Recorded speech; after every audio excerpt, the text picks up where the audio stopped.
এত সময় লাগে বলে মসজিদে হুজুরে মুসলি বিদায় করতে দুনিয়ার সময় বেগ গাইলে ভালো লাগবে বাজে বলে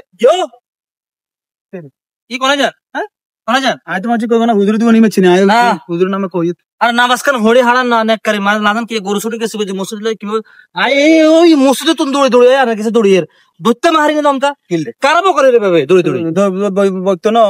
দুপুরে বাদ দিবে না খেলে বাধা দিতে না হুজুরও দমকা কত কথা কয় মসজিদেও ভাই হারান না পিছে ইয়া কথা কার কথা মারে রে হ্যাঁ কথা কার কথা কথা পরে যান ওই বেয়াস আছে আলী ভাই যেতে আর বাবারে এটা হয়ে যাবে না কথা কার কথা এই যে শুক্রবারে শুক্রবার ঠিক আছে তো আজকে তো শুক্রবার কেন আজকে আসর নামাজের পরে রাসূল সাল্লাল্লাহু আলাইহি সাল্লামের একটা দুরূদ শরীফ আছে সাল্লাল্লাহু আলাইহি সাল্লামের কাছে টাইম আছে আমাদের আরে বাবারে দমকা আনরে কখনো কান জিগ গেলে মুশকিল হই পাত খাইম তোর ভাই আরো হরে আইলে কই বাদ দিকে খাইয়ে না আর এর বুকে চান্স চলে যায় তো বাবারে এটা আনরে ওই অন কোন ইম্পোর্টিং মানে আমলটা আমরা হর হাইমনি ভাত খাতে খাতে আসর আন দিয়ে লিবো হর তো আমলটা চাই লিবো না মানে আসর আগে করতে হইব হ্যাঁ জানা না আসর পরে আমলটা করতে না তো 2 মিনিট খালা না বাদ দিকে খাইছলি আর কইতে লাগবে 5 সেকেন্ড খবর কও যে ব্যক্তি শুক্রবারে আসর নামাজের পরে নিজের স্থান উঠার আগ থেকে এই দুরূদ শরীফ পড়বে আল্লাহ সুবহানাহু ওয়া তাআলা তার 80 বছরের সগীর গুনাহ মাফ করে দিবে আল্লাহু আকবার বাদ খাইতেন না বাদ দরকার এক মাস খানা বন্ধ দোয়া কও বেটা কইতেন নি 80 বছর গুনাহ যদি আল্লাহ মাফ করে দেয় এর উসিলে বেটা খানা কি বেটা খানা কালি বেললি বাদিন কাসরা কও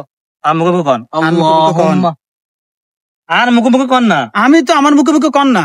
আর আয় আন্দ্র দোয়া শিখাইম জানেন জানেন শিখাই মেনে না কইবেন আনে দোয়া শিখাই মানে জেনে জেনে কইবেন মেনে শিখবেন আনার দোয়া শিখাইবেন আনার দোয়া শিখাইবেন তো কোন কদিন কোন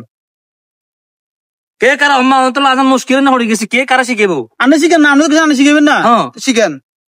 কোন কোন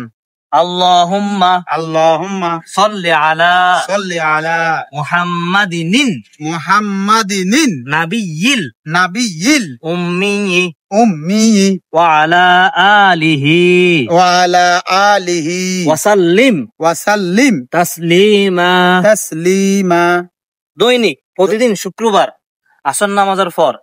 মানে আপনি তো ইমাম সাহেবের পিছনে নামাজ পড়ছেন খাস করে উড়ে যাইন না এই ন উড়ি আপনি বই 80 বার দুরূদ শরীফটা পাঠ করলে আল্লাহ সুবহানাহু ওয়া তাআলা 80 বছর সগীর গুনাহ মাফ করে দিবেন আল্লাহু আকবার আসলে আল্লাহ পাক রব্বুল আলামিন এই আল্লাহর এই গুনাহগার বান্দাগুলাই আখিরি নবীর উম্মতের লাই যে বোনাস গুণ আল্লাহ রাখছে আসলে উম্মতরা আল্লাহর বান্দারা রাসূলের উম্মতরা বুঝেন না ও শুধু বোনাস আখিরি উম্মতের লাই আল্লাহ তাআলা শুধু বোনাস রাখছে ওই হায়াত কম বোনাস বেশি আসলে আমরা বহুত সৌভাগ্যবান ও বহুত দামি আমরা কিলে জানেন আল্লাহ তাআলা আদর মে আমরা মিয়া আল্লাহর আখিরি নবীর উম্মত দে শেষ নবীর উম্মত না আল্লাহ আমরা দামি বানাইছে মাশাআল্লাহ আমিন কোন আল্লাহর কাছে লাখ লাখ শুকরিয়া আমিন তো ঠিক আছে মুরব্বি ভালো থাকি না ঠিক আছে দোয়া করি আসসালামু আলাইকুম আচ্ছা